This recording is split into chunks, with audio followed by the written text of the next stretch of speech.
hano ngiye mitiga ko tuba twaje kuri training so mwamwaje ejo muzavamo abahanuzi n'abavuga batumwa natwe kugira ngo tubaba twahereye aho ko nibihe bihinduka n'umuntu wamureba reka mbabwire ngiye ikinyejana ndimo si ikinyejana cyo gutanga ubuhamya ngo mbabwire ngo Gihozo narashonje ngo nuko barana ngo nuko ngo nshonjesha abana ngo mbarwaza bwake dekada ndi mu gihe uzajya undeba ukabona ubuhamya undebye gusa undebye ukavuga ngo uyu muntu afite ubuhamya. Hari abantu twemeranwa kuremerwa ubuhamya bushya muri 2023 abo twemeranwa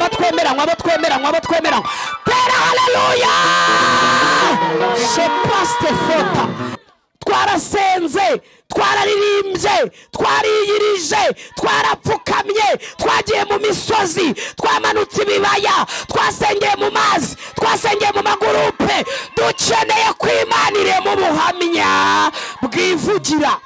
Ubundi nge nkunda ijambo ngasaranguka ubundi nyamana nzapfira ku ruhimbi nzaturika rimwe bagira ngo ndagiye kandi mpite ngendera suko amagambo akurya ukumva waturika bahanga mu kuyabika barabyimba Grace yahoza bivuga ngo yabyimbye umunwa. Hari abantu babyimba none akabyimba bugatuza kenda guto kuko yabujijwe kuvuga kandi ari igihe cyo kuvuga. Uyu muntu abaho adidimanga akajya kubabwira akababwira ati bati bucacetse. Hari abantu bazi kuvuga kudidimangana n'abavandimwe bazi kuvuga ibintu bakabisobanura. Dufite imyoza zicara kuri kamera zikavuga zigasobanura ibyanditswe zikabifatanya n'ubuzima bwawe zikavuga amakuru zizi nayo zitazi. Rero wowe iyo ukididimanga ukiri muri nari baravuga bataba wigiyeyo.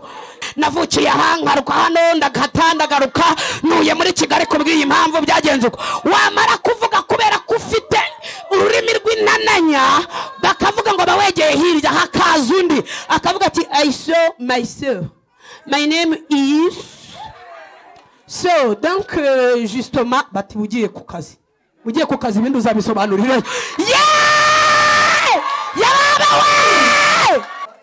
Hari abantu bazi kuvuga terasela vodestifo muri 2023 Imana igukorere efata. Uti navukiye Ikibungo ndamanuka Rwamagana iri mu yiteremo kukamanuka hari ahantu habi ibyapa byo guhagararaho iyo utaragera Rwamagana hakinjira undi ukirimo kurondogora Rwamagana yahagera akavuga turumva ngewe so donc en fait en tout cas justement bati bugiye ku ruhande bya Kibungo uzabivuga nyuma rata wowe ibyo uri muvuga kandi uyu mwaka Imana yambwiye ngo mbabwire ngo yemereye abantu efata. Sawa hari igihe wizera umuntu ngo azakuvugira kanamutumuka nahagarara ukavuga uti ibyo aribyo byose azamvuganira azabisobanura twarabanye arabizi. Noneho ukahagarara akagenda ngo yagiye kukuvugira yatangira kukuvugira baretse wumva kakana agatangira kwivugira. Ubu dufite abantu bagiye kutuvugira bagezeyo barivugira. Hari abantu atakwemera kugukiza bareba. Ndamushimiye Yesu ni umunyabwenge wabaye mukavuye muri 2022 ariko 2023 Imana igucomoye mu bantu. Pini witando mastifo dai shekota meni fola sirege igukuye mu bantu igukuye mu kavuyo igukuye muri gurupe igucomoye mu muryango iba igukuyemo. Bibiliya ivangwa aramucomora arangije ngaramwegera aramwihererana.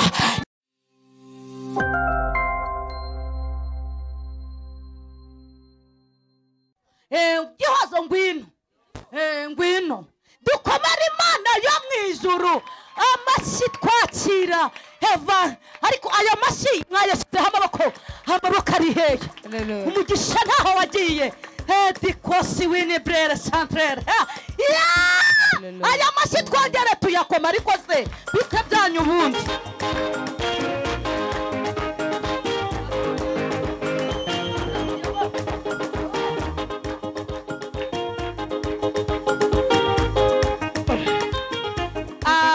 Hallelujah. Yes abaho umugisha mwinshi ndashimira Imana ko ingejeje hano kubera Grace kuko niwe wanumiye nishiti yanjye y'igihe kirekire, mfite ibintu bibiri mwemerera. Icya mbere ni ugusenga. Iyo umuhamagaye ushaka gusenga, murasenga, Imana imuha umugisha. Hari abantu bavuga ko basenga ariko kumuhamagara ngo muzasengane bikagorana. Rero iyo umuhamagaye ushaka gusenga, afite akanya, murasenga bikagukora ku mutima, Imana imuha umugisha. Kabiri, ikindi mwemerera nyine ni umugore nemera ko ari indwanyi. Hari abagore bashoboye muri Kigali ndetse no mu Rwanda.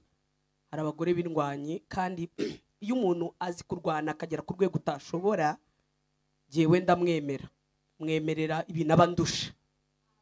Ego Grace azi kurwana ku bintu bibiri, yaho no kuba muri aha akaba ari hano.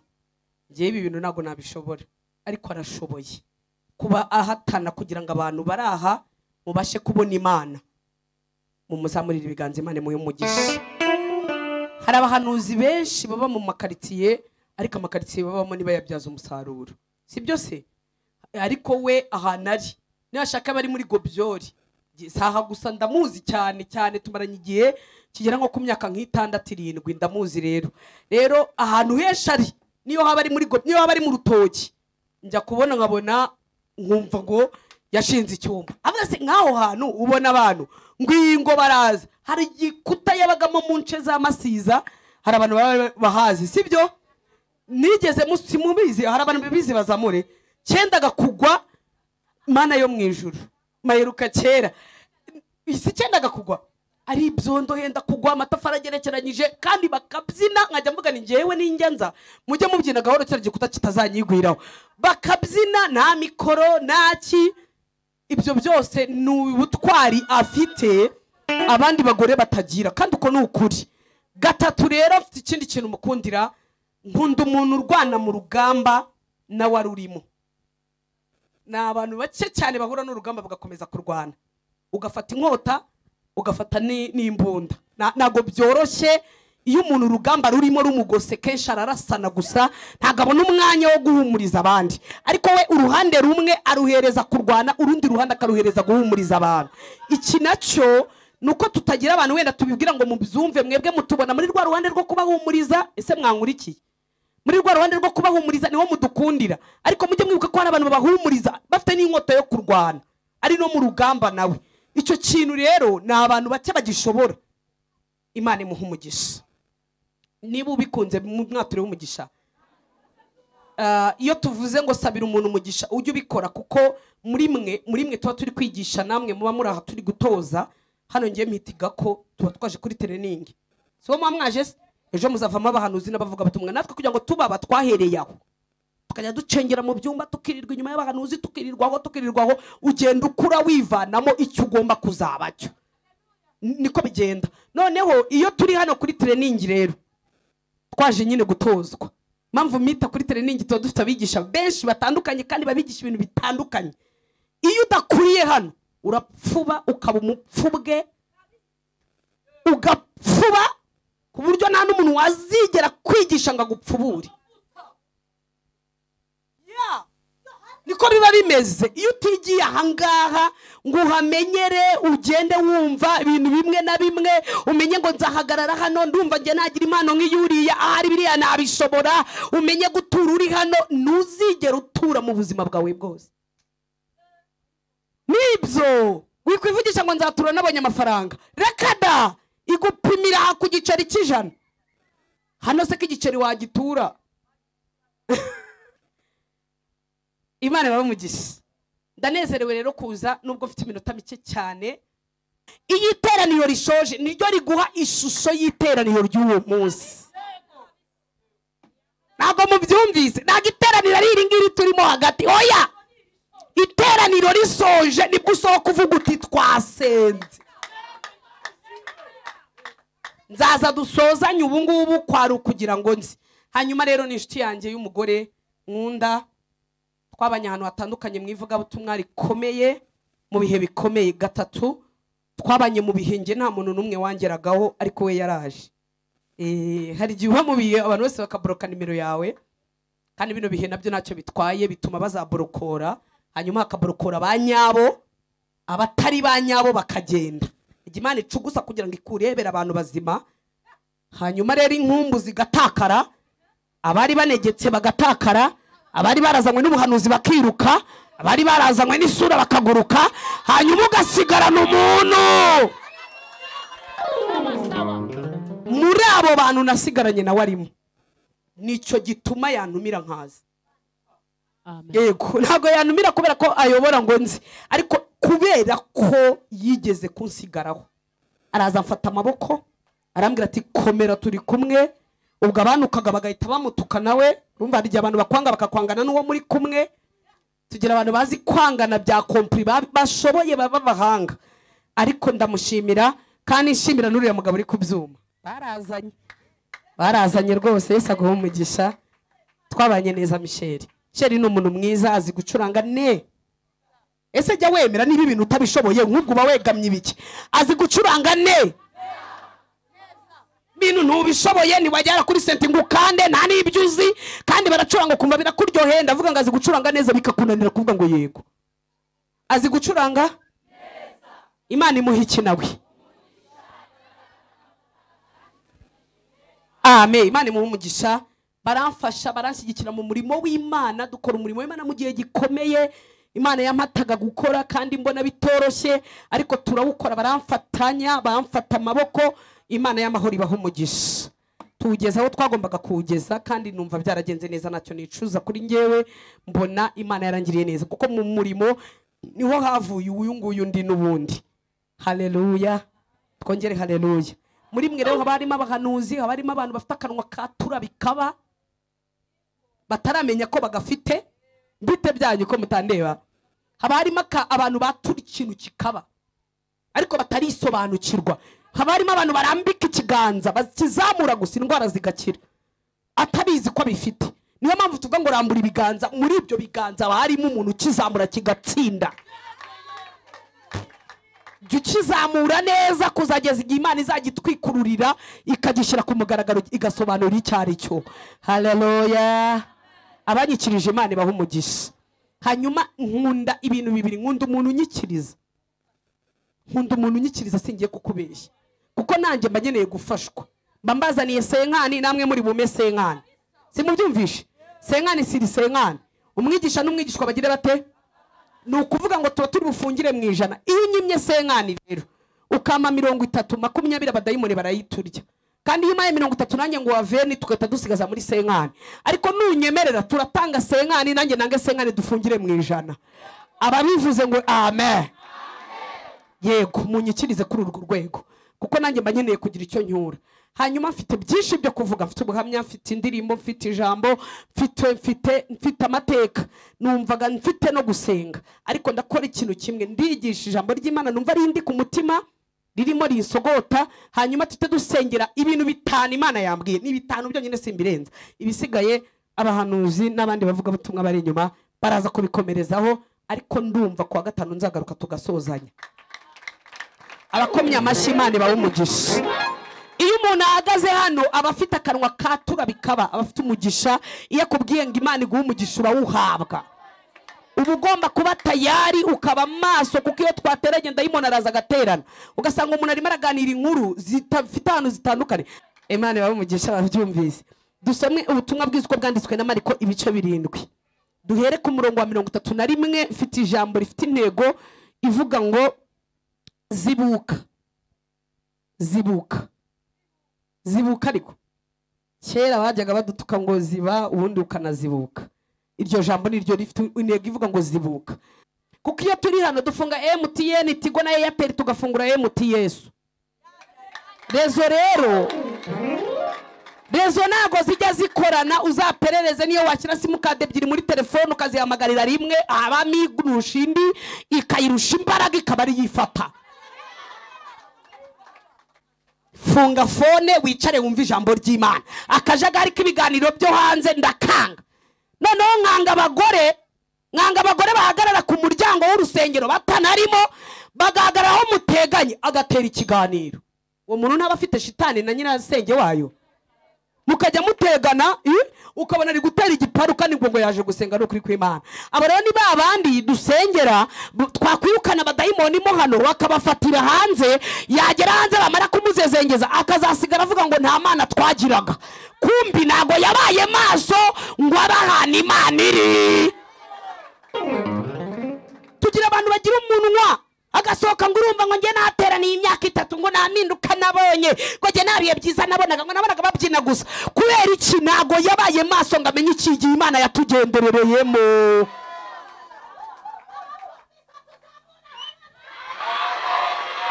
Imana ishimwe. Imana nimba ushaka kubana n'abera bamwiteraniro ry'abera, wicaremo wihangane, uhoze umwana, umuhe biswi, umuha agapipiri, umuhe bombo, umuhe ibere, umushyire mu mugongo, umutware ku rutugu, mbese unabisengera uvuga ati Imana mu mwana utuje nze kumva ikintu Imana ivuga. Utegetswe kuba hano ukareba, ukumva, ukarinda ikirenge cyawe, biruta gutamba ibitambo by'ubupfapfa. Nuko ibintu biba bimeze. Tugira abantu twasengeye, tubasengera imyaka myinshi, tubitugarikaho, turabazindukira tukajya mu ngo zabo tugasenga, ariko tugasenga b'imitima itahari. Mitima nayo bafite nta bwenge ntaki, ukajya utugarika ugasenga, wava mu rugo rwe abazimu bakamwataka bakamunigagura mu gitondo akavuga ko nta Mana ugira, kumbi yararangaye. Sinaje wanyu, si wowe we, si wowe mukibiyo hejuru mugishakana, sinaje wawe, sinahanuye, naravangiwe uvugishije ukuri. Turasenga nukuri, twasengeye kandi babagiyo hejuru za mageragere hejuru, hagenda kumusuriyo n'umugabo ndamubonye mpita nkamenya di karakoze. None nibwo yaragishaka afite ubujiji niki, turabasengera bigacamo abamwe bakemera, hakaba abandi bantu tugira babanga baje kureba ikinimba n'igisirimba. Yosanga nicyo kintu kimubesheje aha arirebera uko garasa byina, dore ko nabishoboye wowe kabyarawe w'ibiro biracyari bicyoza ko Imana iri kubyongera. Haleluya. Mu minsi iri imbere azamera nkatwa aha. Haleluya. Noneho ugasanga umuntu yazanywe no kureba no kuvuga ibintu byabereye mu iteraniro nta yandi makuru amuzanye. Menu uyu rero iyo twirukanye abazimu niwe bajyamo, iyo twirukanye dayimoni mwuzuramo, iyo twirukanye abanyamagambo bamwuzuramo, iyo twirukanye abanyeshari bamwuzuramo, agasohoka yabyimbije amatama ngo nta teraniro twagize. Kandi abantu bafunguriwe amarembo, ibintu byaciyemo kare.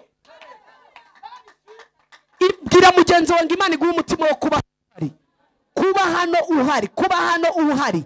Sabi mubwire uzuye umugabo ninde ubimubwiye abuze ubimubwiye. Asa wa mugore ni gute wicarana n'umuntu w'umugabo kajya kubwira abo ku ruhande, wagiye ugira ubwenge.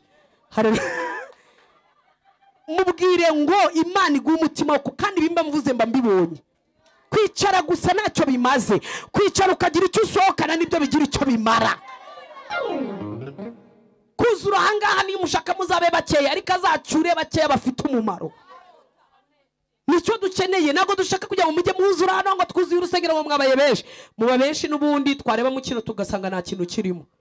Muba benshi n'ubundi tukabona ntimutura biteze. Rero icyaba cyiza ni mube hano basi muduha imitima, natwe tuyihereze Kristo ayigomororera Imana. Haleluya.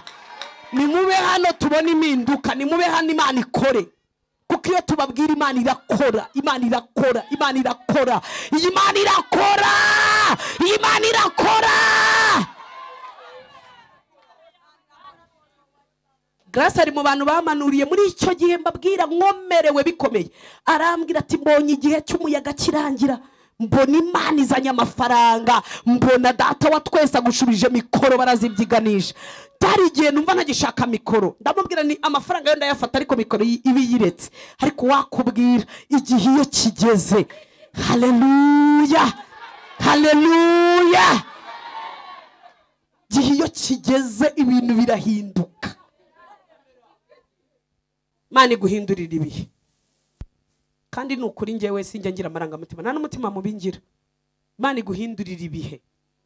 Njyewe nkuzi kera ibihe byawe bimeze uko, ndifuza kuzongera kukubona ibihe byarahindutse, kandi uko niko kuri. Ariko nibihe bihinduka n'umuntu wamureba. Reka mbabwire ngiye ikinyejana ndimo, si ikinyejana cyo gutanga ubuhamya ngo mbabwire ngo Gihozo narashonje ngo nuko barana ngo nuko ngo nshonjesha abana ngo mbarwaza bwake. Reka da, ndi mu gihe uzajya undeba ukabona ubuhamya, undebye gusa undebye ukavuga ngo uyu muntu afite ubuhamya.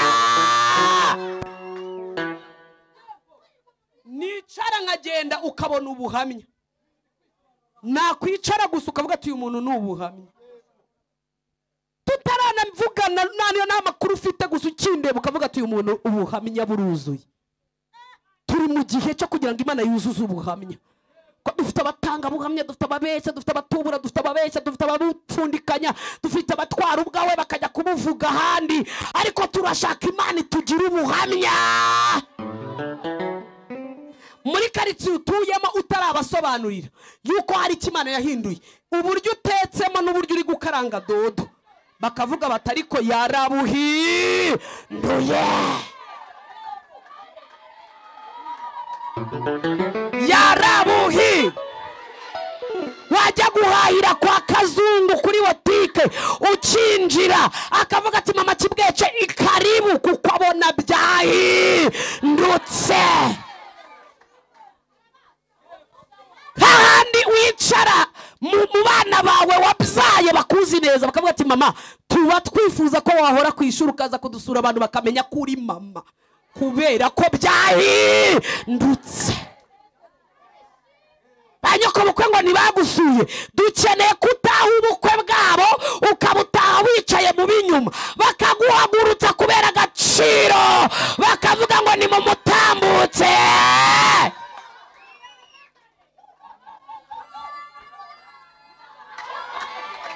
Mumwikirize n'itegeko, mumwikirize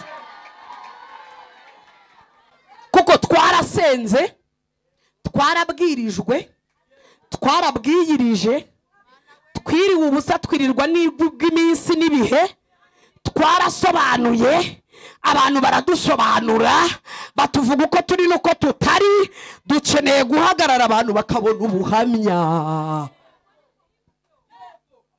Wababwiye ahantu ubukwe bwawe bwapfiriye, ngeneye ko bazabureba ku buryo amateka yabo azatuma nta bundi bukwe bazigera batekereza mu matwi yabo bakavuga ngo ubukwe bwa runaka bwari ubukwe. Niba ufite akazi winjira aha tubibone ko ugafite utaravuga, uburyo uri mugenda n'uburyo wambaye n'uburyo uhagaze n'uburyo wafunzemo bavuge bati wow uyu muntu afite akazi, uyu muntu afite akazi. Potala sebo shandoma elayi. Ndumva mfashijwe. Mavuta arahanga sinzi kamvana mu masaha navuze mwami Yesu ndengere. Haleluya, haleluya. Hari abantu twemeranwa kuremerwa ubuhamya bushya muri 2023. Abo twemeranwa. Pera haleluya. Je paste fota. La sevo enai tasebolevo. Amen. Nuko bimeze. Twatanze ubuhamya. Mumwikirize. Nibyo. Twatanze ubuhamya. Twarabwirije. Twarasenze, twararirimbye, twariyirije, twarapfukamye, twagiye mu misozi, twamanutse ibibaya, twasengeye mu mazi, twasengeye mu magurupe. Dukeneye kwimanire mu buhamya bwivugira. Buhamya bwivugira. Nunu wamubwira ngo tugiye gusengera iyo rya zina naryibagiwe bambwiye ryina, noneho akakubaza ngo ugiye kwa Grace. Akivuga karitsiye no waba uri mu Nyamirambo umuntu akakubaza ati unyuze ati nyuze Nyamirambo, atubgura nyura kwa Gihozo, akumva Nyamirambo nta wundi ubamo.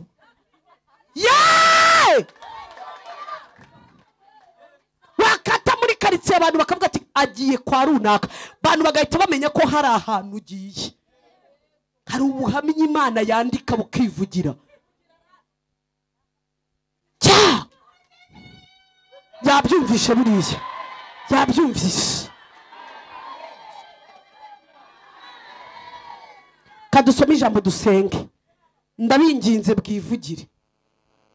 Nta magambo nyifite yo kuvuga, twarabutanze we kandi dushimiye yera. Igihe twabutangaga bwagize agaciro gakomeye, twarabutanze bugira agaciro, twarabutanze buzura abantu, twarabutanze bukiza imitima, twarabutanze butanga agakiza, twarabutanze bwubaka ingo, twarabutanze bubyara umusaruro.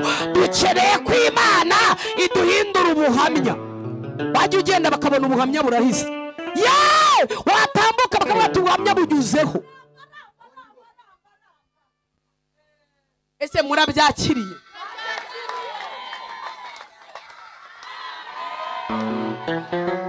Mumwikirize.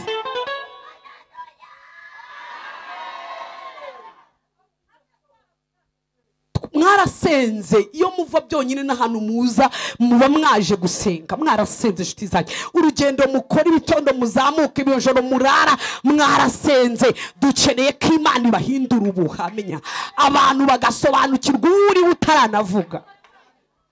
Hari abantu bizeye ko Imana yabikora, uko wizeye bikubere gutyo. Mbigisha ni systeme yo gusenga mu cyumba. Cye ibi bintu nabikuriyemo biransaza, binesha umutwe, ndasara. Ubanza narashinze ibyumba nka 18 mw'izina rya Yesu. Nicura nshinga icyumba, nimuka nshinga icyumba, mendurirwa inzu nshinga icyumba, ndasara ndasizora. Ibi bintu nabibayemo, nabonye kugira ngo birye bibare bimacinge bikundi. Usengere mu cyumba bibyare, uvuga uti kagira inkuru dore ko bareba. Kugira ngo uzasengere mu cyumba ibintu bibyara umusaruro, kugira ngo bibyare. Sabigisha benshi muzakurikirana, si ubuhanuzi bwinshi, nukwizera. Niyo wasengera mu byumba 700 kuwa mbere ukajya mu cyumba kwa gatanu, ukajya mu cyumba kwa kabiri, ukajya mu cyumba kwa gatanu, nta kintu byamara udafite kwizera. Biragusaba ko wizera ko ibyo ubwiwe n'Umwami Imana. Birivodaste fo enaitandoma. Kaita wizera ukavuga ati ndumva mpindutse ubuhamya. Sije ndayihindu ugacakira. Yego shako kajambo ko gucakira. Cakira urumva si nko gufata. Cakiro nyine no kuhita ucakira bititeguye, kavuga ati sohora ijambo ndacakiye, umuhanuzi akivuga ndacakiye, muririmbyi akirimba ndacakiye, umuhanzi agifata ndafashe. Haleluya! Ukurushaho gucakira niko Imana ikubyaza umusaruro. Ibintu nibwo bikora. Mubwire ngo nibwo bikora. Kwizera niko gutuma bikora. Tuvuge ngo amen. Abinyikirije ni bakeya bivuga ngo mwatashye amen. Ariko se bari he? Haleluya. Twongere haleluya. Dusome ijambo ry'Imana ryanditse mu gitabo cya Mariko, ubutumwa bw'iziko bwanditswe na Mariko, ibice byaho ni 7, umurongo wa 31. Ijambo ry'Imana haravuga ngo Yesu akiza igipfamatwi kandi kidedemanga.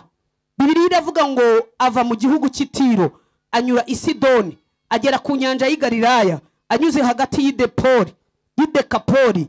Bamuzanira igipfamatwi kandi kidedemanga, baramwinginga ngo agishyireho ikiganza. Agikura mu bantu arakihererana, agishyiraho intoki mu matwi, acira amacandwe, agikora ku rurimi. Arararama areba mu ijuru, asuhuza umutima, arakibwira ati efata, bisobanura ngo zibuka. Amatwi ye arazibuka, n'inananya y'ururimi rwe irahambuka, avuga neza. Mwakire neza ijambo ry'Imana.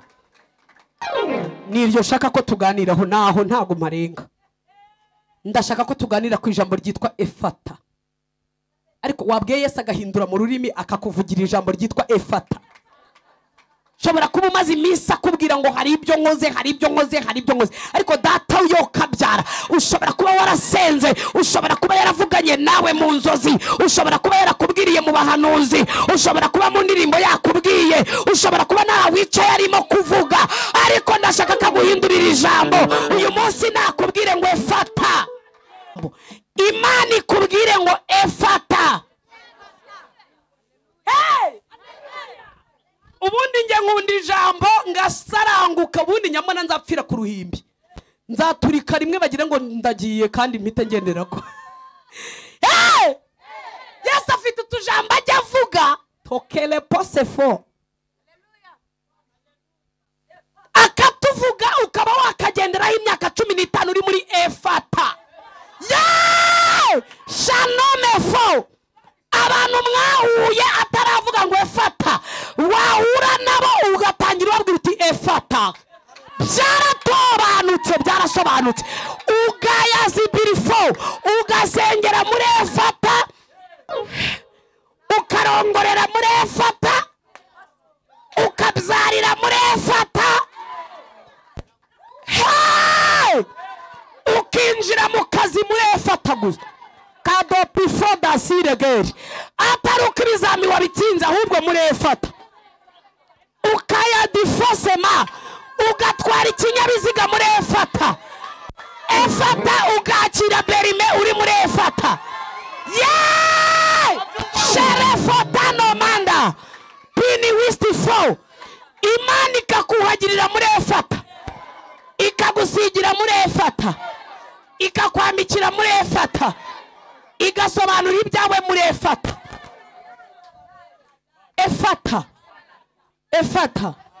ni ijambo ndi gusubiramo n'umuntu utarize yarivuga efata n'umugabo wamubwira utu turi muri efata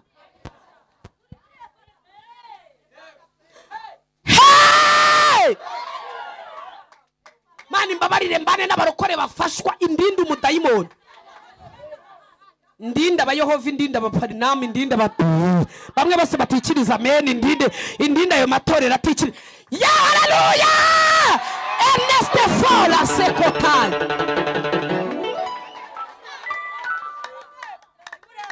kugira ngo Imana ivugire ijambo ryitwe fata haba hari ibintu byagufatanije bikavuga ngo ntago azava muri aya maboko ukavuka bivuga ngo byaramufatanije ntazigera afatanuka n'undi munsi ugakura abantu babona udidimanga niba hari ikibazo nabonye no kubaho utavuga kandi ufite icyo kuvuga ntago banyumvise kaba ushaka kuvuga ariko ntubone aho uvugira suko amagambo akurya ukumva waturika bahanga mu kuyabika barabyimba Grace yahoze abivuga ngo yabyimbye umunwa hari abantu babyimba none akabyimba bugatuza kenda guto kuko yabujijwe kuvuga kandi ari igihe cyo kuvuga uje umuntu abaho didimanga akajya kubabwira ati bati bucecetse hari abantu bazi kuvuga kandi kudidimangira mu kibuga kirimo abantu bazi kuvuga kudidimangana n'abavandimwe bazi kuvuga ibintu bakabisobanura dufite imyoza zicara kuri kamera zikavuga zigasobanura ibyanditswe zikabifatanya n'ubuzima bwawe zikavuga amakuru zizi nayo zitazi rero wowe iyo ukididimanga ukiri muri nari baravuga bataba wigiyeyo ibyawe ntabwo birimo byumvikana hari abantu bazi kuvuga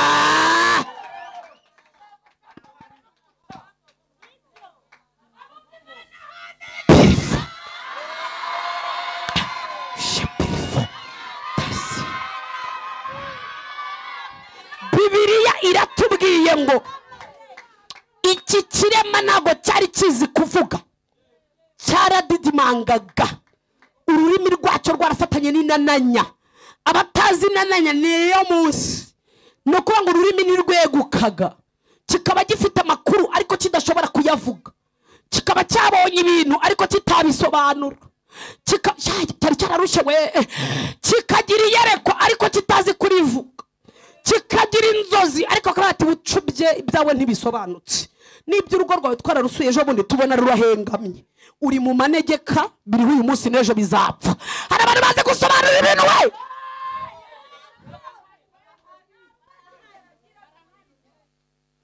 muntu akavuga kigashaka gusobanura kiti nyama niko navuze bati utuje bucecetse ibyo uvuga n'ibyumvikana hari abantu bazi kuvuga ku buryo ejo bundi aha Imana ihamagaye musaza wacu Mose ejo bundi ahangaha hirya mushumba rwose ngimuhamagara yibwira ati mfite ikibazo cyo gufatana ururimi sinsobanura ibintu Imana iramubwira ngo reka nguha Aroni w'inyoza nka Gihozo ajya kuvugira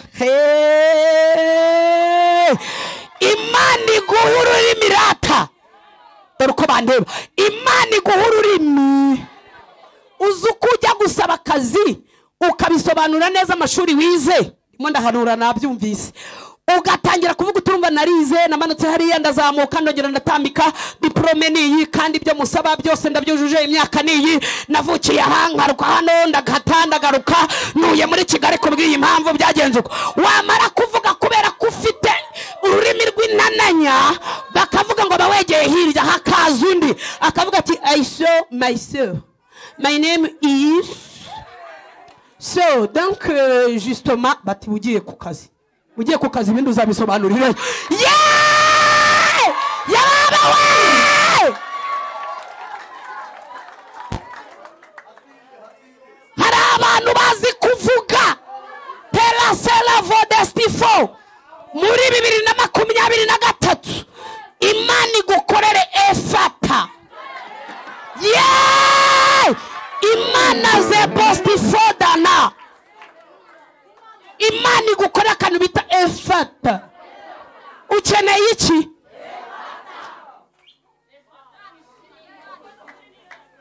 Hari abantu muri iyi Kigali nta nubwo ndi bujye kure bazi kuvuga, bazi kugira gute, bakabahamagaza bakavuga bati muze mukagenda mwagerayo bati ngaho ni mutanga ibisobanuro bw'imyirondoro. Uti navukiye Kibungo ndamanuka Rwamagana, iyo uri mu iteremo ukamanuka hari ahantu haba ibyapa byo guhagararaho, iyo utaragera Rwamagana hakinjira undi ukirimo kurondogora Rwamagana, yahagera akavuga turumva njyewe so donc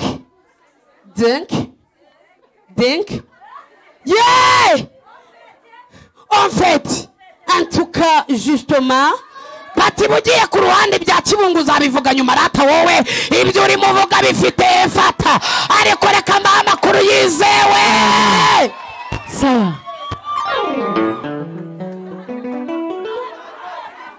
iminsi umaze kuri icyo gisasiro wabuze efata, iminsi umaze uzunguruka mu rugo rudafata wabuze efata. Kandi uyu mwaka Imana yambwiye ngo mbabwire ngo yemereye abantu efata. Sawa hari igihe buretse mbabwira kandi hari igihe wizera umuntu ngo azakuvugira kanamutuma ukanahagarara ukavuga uti ibyo ari byo byose azamvuganira azabisobanura twarabanye arabizi, noneho ukahagarara akagenda ngo yagiye kukuvugira, yatangira kukuvugira buretse wumva akakantu agatangira kwivugira. Ubu dufite abantu bagiye kutuvugira bagezeyo barivugira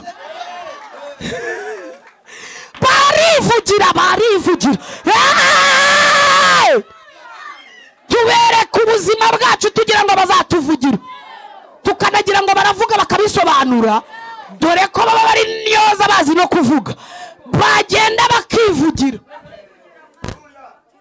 ugasigara ukimeze gute uko waruri.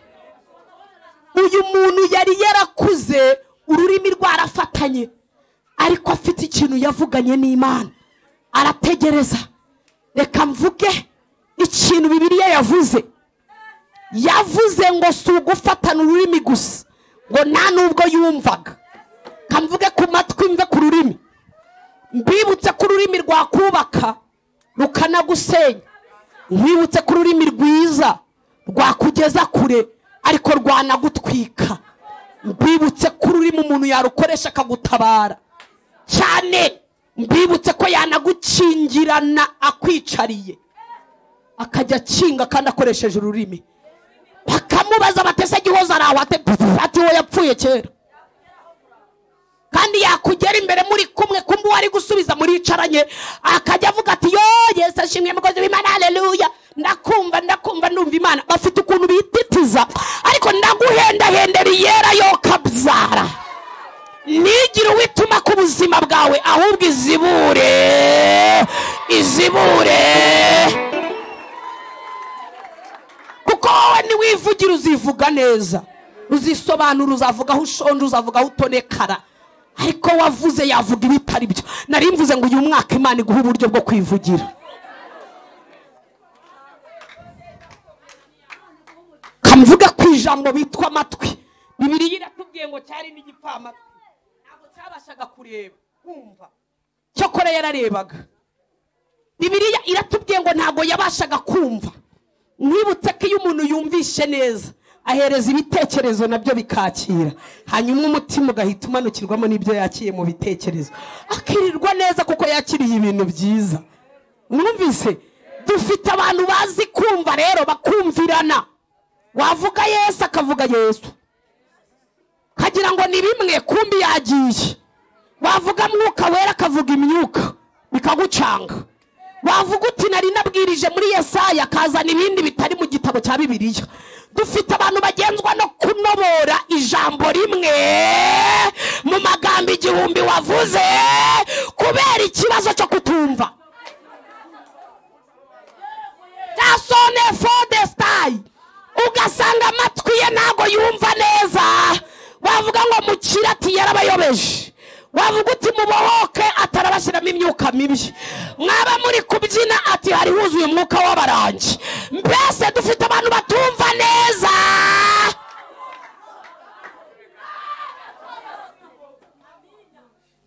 Dufite abantu batumva neza ukabwiriza mu ijambo uri kuvuga gashakamo ijambo. Iyo gashakamo ikinakuramo akakigenzura akagikurikirana, pafu akagukubita ku ijambo, akagenda karicurikura, akagenda kari kwizisi. Ariko namenya amakuru yabo bafite ikibazo cyo kutumva. Basanga mwari abantu 5, umuntu umwe akaba ari utabyumva ibyo wavugaga. Nibaze bane bakamubwira atari ko yavugaga ati waya yewe jewe nabyo tigerega numva neza. Kumbi abantu batumva n'abantu ba mbere bihagararaho bakagaragaza ko bazi kumva kandi atumvisha. Dufite abantu bafite amatwi abereyeho umurimbo gusa ariko atafite kumva. Niyo mpamvu Bibiliya ivuga ngo ubwoko bwanjye buzize kutamenya, bufite amatwi ariko ntago bugize gute. Burya ari umuntu wumva neza niyo nabicuruka yabicurukura kugira ngo bize guhesha iki Imana icyubahiro. Buriya ari umuntu wumva neza niyo nabari cyo ntujuje yajya munsi akavuga ati yari ntago wabyujuje neza, ntago ari igitaramo abantu, ahubwo ahita bitambika akabigarura bisa neza kugira ngo icyubahiro cy'Imana kigire gute cyamamare. Ariko kuko bafite amatwi atumva. Uyu muntu rero yari afite izo ngingo ebyiri zidakora. Iya mbere ni y'ururimi rwafatanye, iya kabiri ni y'amatwi atumva. Hanyuma amenya amakuru, ndafashijwe we, amenya ko Yesu yanyuze inaha. Harya bahita ngo ikintu aho rero iryo sina ni gatiki ngo muwaruraza. Abantu bo muwaruraza muraho, nakubwiza ukuri, abantu bo muwaruraza muraho siko mutabisirimo. Erega niba karitsiye yanyu yitwa gutyo mujye munabifiringa, usuhuza uvuga uti turakomeye we. Muwaruraza muraho. Bose nutikiriza ngo yesha agaciro karitsiye yawe bizagenda gute? Hari mwebwe Yesu ashize kuri tele, hari mwebwe Yesu ashize kuri kamera, jya wifiringa wivuga nkaho wagira ngo ukeneye kwimukeje, kuko Imana ninaza kukwimura ariko uzaba uvuye mu waruraza. Ko bayita sha vuga amen. Yego kandi bizasobanuka. Ni nayo mpamvu iyo uvuye ahantu abantu baba bakwiye kumenya ahantu wari uri kugira ngo baha agaciro aho Imana igushize. Kubera iki tuva mu bwiza tujya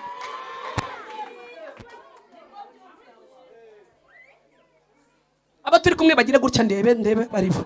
Imana ibaha umugisha n'ukuri mwinshi, ntimutahire ubusa, ndabatoraho umugisha w'Imana. Bibiliya iratubwiye ngo yari afite ingingo ebyiri zidakora, ururimi n'amatwi. Ese mwanyumvise? Iyo twaje kubwiriza hano mwebwe munababwiye ko mamuriga ko hano mwaje kwakira training, ibi bintu ndi kubigisha ejo uzabiganiriza umugabo wawe, undi abiganiriza umwana we, undi abisunikire mwene se. Rero ujye ubyumva neza kugira ngo uzabivuge uko nabivuze. Aho ntagejeje ubutumwa uhamfashe hari icyo bitwaye ngo bajye kumenya amakuru, bamenya ko Yesu aciye mu waruraza ariho yaranyuze. Anyuze hehe? Aca yitambukira ngo ari magenda cya gipfa amatwi ndetse cyapfuye ninuze n'ururimi rwagobye ngo kita kimenya amakuru. Ndashimira Imana ko yagutangarije amakuru ukaba wateraniye ahantu Imana iri. Mbibutse ko amateraniro abera aha muri iki gihugu ari menshi, ariko kumenya ahantu Imana iri bigusaba kugira amaso y'umwuka. Uruko bareba ntago ari hose ibiri. ari wose Imana iteranira uzaperereze. Igira imbuga ibaho, igira imbuga ibaho, igira imbuga ihitamo ikavuga ngo iyi mbuga nyihisemo. Kandi imbuga ziba ari nyinshi ariko Imana iteranira ahantu hamwe. Dushimiye yera ko yateraniye muri iri teraniro. Kimenyetso kibitwemeza nuko hari abantu igiye kugobotora ururimi. Kimenyetso dufite cyizewe nuko hari abantu izibuye amatwi. Haleluya. Nudafashwa n'ijambo ntabwo uzafashwa n'amakorasi mama. Never. Ijambo ricomeka mu makorasi, amakorasi akaza nk'amavuta. Nikajya amanukira mu ijambo akamera nk'amazi ari gutoha, bigatuma irya jambo rikura rigashisha. Tuvuge ngo amen. Tuvuge ngo amen. Kandi numva ngiye guhanura tuvuge ngo amen. Kandi ugerageze ujye unyikiriza. Nuba n'umuntu atikiriza umwimuke. Akuriya nkuri y'uburi bo kwinanura ujye uhita umwimuka wicara ahandi. Amen. Na wa wundi nabonye uri kwayura n'undi nabonye uri gusinzira. Ujye uhita umwimuka wicara ahandi atakwanduza izo mbaraga. Kuko imbaraga z'intege nke zirandura. Imbaraga z'intege nke zirandura. Umuntu yarambwiye ngo ngira uwo mugendana nkubwira uko uriwe. Iyo ugendanye n'umuntu w'umunyantege nke nawe ugenye. Iyo ugendanye n'umunyamazimwe kabiri gatatu utura umuntu mukuru ushiduka wavuze ubugambo. Neza ushiduka atanye kumenya amakuru utatangira kukubwira abahe n'abahe abamanuka n'abazamuka nawe koko waje ugenda ukagenda ureba babandi basa n'abandi yakubwiye kaba warangiye. Iyo ugendanye n'umuntu unywa inzoga kabiri gatatu utangira kuvanga. Iyo ugendanye n'umuntu urwana nawe utangira, niyo waba utagira imbaraga wiyumvamo akabaraga, tangira kuzajya ugenda wazinze amashati kuko utazagira wibeshya. Kubera iki? Wagendanye n'umuntu. Ariko niyo ugendanye n'umunyembaraga uhinduka umunyembaraga. Iyo wicaranye n'umuntu wikiriza nawe urikiriza. Uzarebe no mu rusengero iyo wicaranye n'umuntu usinzira intebe yose arayanduza. Sini mwabibonye? Wicarana n'umuntu agira ati kabiri gatatu bwa kane ugashiduka nawe wumva byagufashe, intege nke ziratangira ukumva ucitse intege, ukumva ntabwo uri kubyumva ugahita usinzira. Rero icyaba cyiza jya umwimuka. Wimuke rwose ubwire diakoni nguriye hariya umubwire uti ndimura ureba handi unyicaza agiye singiye gusinzira. Nimu muhunga muri batatu azasigara ku ntebe wenyine azahita amenya icyo gukora ntago azagaruka ngasinzira. Ibintu tujye tubivuga uko biri. Amen. Tuvuge ngo amen. Abanyikirije Imana ibaha umugisha. Haleluya. Bibiliya iratubwiye ngo Yesu amanukaho ngo ahanyure rero akubitana na wa mugabo asanga uyu mugabo. Haleluya. Amatwi ntago n'ururimi rwe rwarazibye ngo akimwegera, ndafashijwe, akimwegera aramubwira ngo wangirira impuhwe ukanyiza. Abantu batangira kumuvuganira. Uyu muntu ndashima Imana ko yahuye n'abantu bazi kuvuga neza. Hari abantu batuvuga neza, akakuvuga udahari, akakuvuga wagiye, akakuvuga mutabana, ariko akakuvuga neza.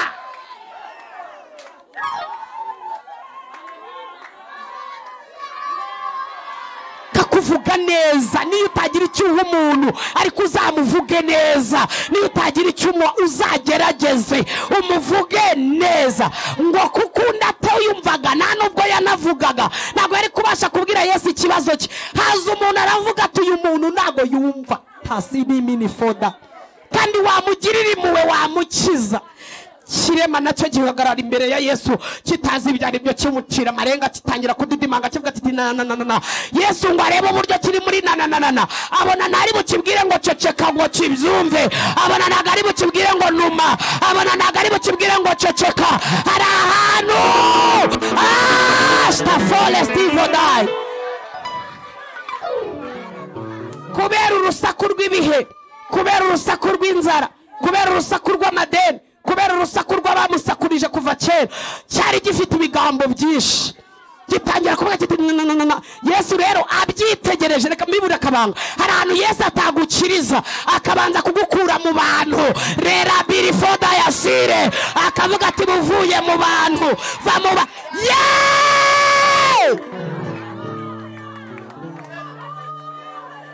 ntabwo Yesu yagukiza ukiri mu bantu. Abana arabizi ko batagusobanuye kandi nawe ufite byinshi byo kudidimanga. mufite amagambo yo kuvuga, abakwanze, abakwirukanye, abagukubise, abakuroze, abakwimye, abatara umuntu aba afite byinshi byo kuvuga, abamwanze, abamwimye mitiyu, abo yahamagaye bakamuboroka, abagusohoye mu nzu.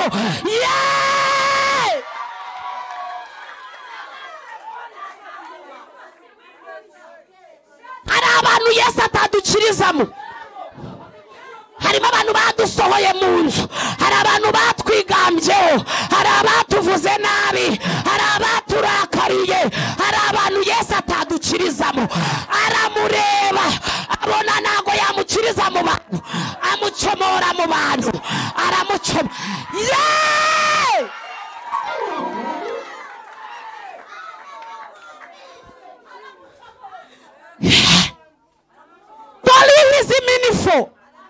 Hari abantu ba defo ya siri, hari abantu yagukiza bahari bakazabyitirirwa biniwidifa. Hari abantu yagukiza bareba bakazavuga ngo nitwe twabigizemo uruhare. Niyo mpamvu atagukiriza aho hantu, agucomora mu bantu akagukura. Hari abantu atakwemera kugukiza bareba. Ndamushimiye Yesu ni umunyabwenge, wabaye mu kavuyo muri 2022, ariko 2023 Imana igucomoye mu bantu. Pini witando mastifo dai shekota meni fola sirege, igukuye mu bantu, igukuye mu kavuyo, igukuye muri gurupe, igucomoye mu muryango, iba igukuyemo. Bibiliya ivuga ngo aramucomora, arangije ngo aramwegera, aramwihererana.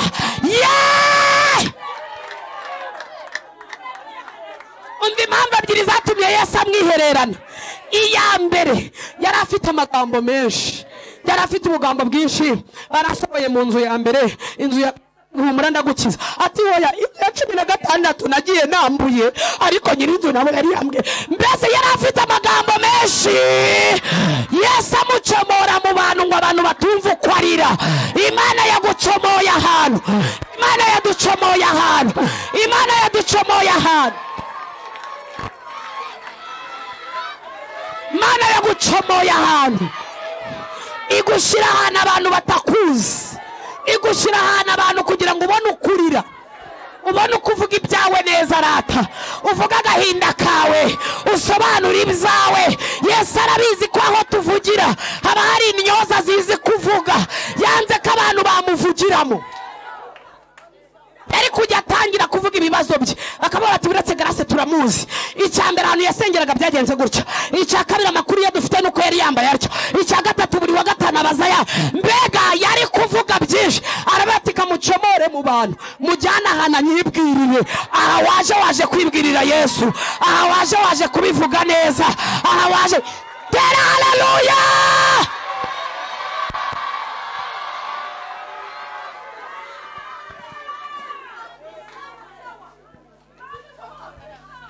Biriya nago wakata ino korosi nabonye yanubwa mbere ngeza ngo uzamuke kare agasozi udacomotse mu bantu.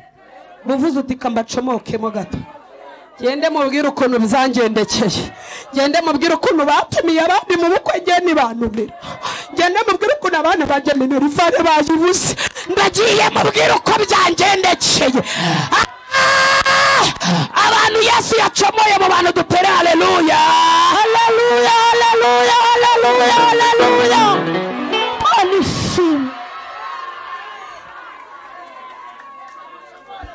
Fite ukuntu agucomorana n'umugabo akakwihererana ahantu, kuko hari ibintu bitaba abagabo bahari, hari n'ibintu bitaba abagore bahari. Ariko ibintu muburana murabizi, hari ibintu Imana itasohoza abagabo bagihari.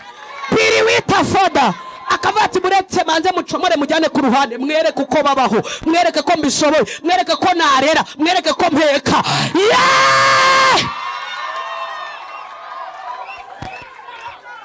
Hari ibintu Imana ibanza kugucomora, hari gucomora mu kazi, kavuga ati ngukuye mu ukagenda urira ngo uri umanganya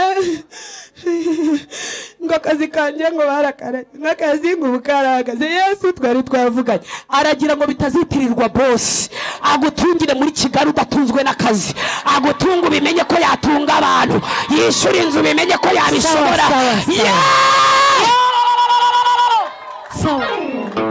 agucomora mu bantu kagucomoramo kavuga ati buretse ngwino tugende twembi nje nawe tubiziranyeho